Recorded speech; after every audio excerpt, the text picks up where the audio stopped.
Pensa comigo, primavera de 1945.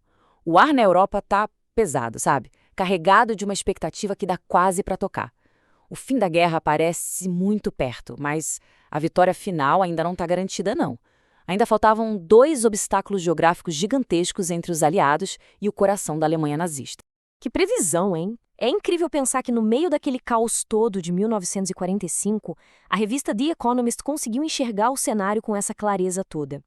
Eles não estavam falando de generais, nem de exércitos, mas sim de geografia. 2 rios. Essa era a chave para o ato final da guerra na Europa.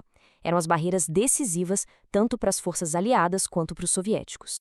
E aqui está a ideia central de tudo isso. Em 1945, o rio Reno, no oeste, e o rio Oder, no leste, eram muito mais do que só um risco azul no mapa.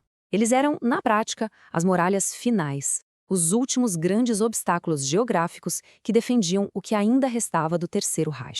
Para a gente entender melhor, é como se fosse um grande movimento de pinça. Sabe, de um lado, os exércitos aliados chegando cada vez mais perto do Reno. Do outro, o Exército Vermelho avançando firme em direção ao Oder. 2 frentes gigantescas prestes a esmagar o regime nazista bem no meio. Ok, então vamos dar uma olhada primeiro na frente ocidental. A missão aqui era monumental: romper a fronteira histórica da Alemanha e cruzar o Reno. Isso não era só uma manobra militar, não. Era um golpe psicológico gigantesco. E olha, a The Economist nem exagerou nem um pouco quando chamou essa travessia de uma das batalhas mais bem conduzidas da história. Foi uma verdadeira sinfonia de poder militar. Tenta imaginar a cena. Barragens de artilharia que deixavam tudo surdo, bombardeiros tomando conta dos céus, e de repente aquele silêncio quebrado por milhares de paraquedistas descendo atrás das linhas inimigas. Tudo isso em perfeita coordenação. E no momento em que os aliados conseguiram estabelecer uma cabeça de ponte, quer dizer, uma posição segura do outro lado do rio, a defesa alemã simplesmente desmoronou. A expressão usada na época, fina e rachada, era perfeita. A muralha estava caindo. A barreira psicológica do Reno, uma vez que foi rompida, quebrou a espinha dorsal da resistência no oeste. E se ainda existe alguma dúvida sobre o tamanho desse colapso, dá uma olhada nesse número: 250 mil.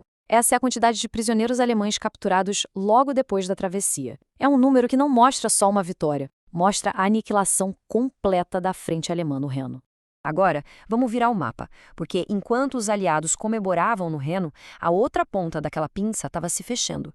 Um drama com a mesma intensidade e igualmente crucial estava se desenrolando na frente oriental com o avanço implacável dos soviéticos. O ponto-chave aqui é o timing. Praticamente ao mesmo tempo que os aliados se preparavam para cruzar o Reno, os soviéticos já estavam lá, posicionados na sua própria barreira final. Eles já estavam batendo na porta de Berlim, prontos para o assalto final. E essa aqui foi uma jogada de mestre.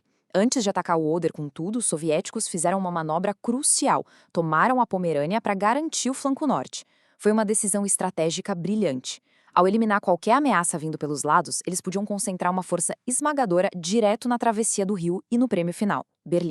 E essa pergunta leva a gente direto para a fase final da história. Com as 2 grandes barreiras dos rios superadas, o cerco estava se fechando, e muito rápido. O que antes eram 2 frentes de guerra separadas estava prestes a se tornar uma coisa só. E assim a gente chega ao último capítulo, o ponto em que as linhas do mapa meio que deixam de importar. Leste e oeste não são mais frentes separadas. Elas estão prestes a se fundir em um único e caótico campo de batalha. Aquele movimento de pinça estava completo.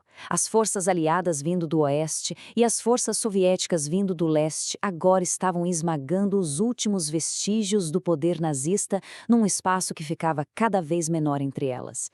A guerra de 2 frentes tinha acabado. O encontro final não aconteceu no Reno nem no Oder. Aconteceu num terceiro rio, o Elba. Foi ali, nas margens do Elba, que os 2 lados da pinça finalmente se tocaram.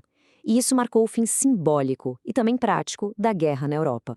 Essa cronologia é impressionante. Para pensar na velocidade. 23 de março, os aliados cruzam o Reno. 16 de abril, os soviéticos atacam o Oder. E só 9 dias depois, 25 de abril, eles se encontram no Elba. Em pouco mais de um mês, tudo acabou. O colapso foi total e incrivelmente rápido. O aperto de mão no Elba foi um momento de euforia, claro. Soldados que antes eram inimigos de inimigos agora eram aliados, comemorando juntos. Mas aquele aperto de mão, ele tinha um gosto meio agridoce, sabe? Ele selou o fim de uma guerra, mas, ao mesmo tempo, marcou o início de uma nova divisão.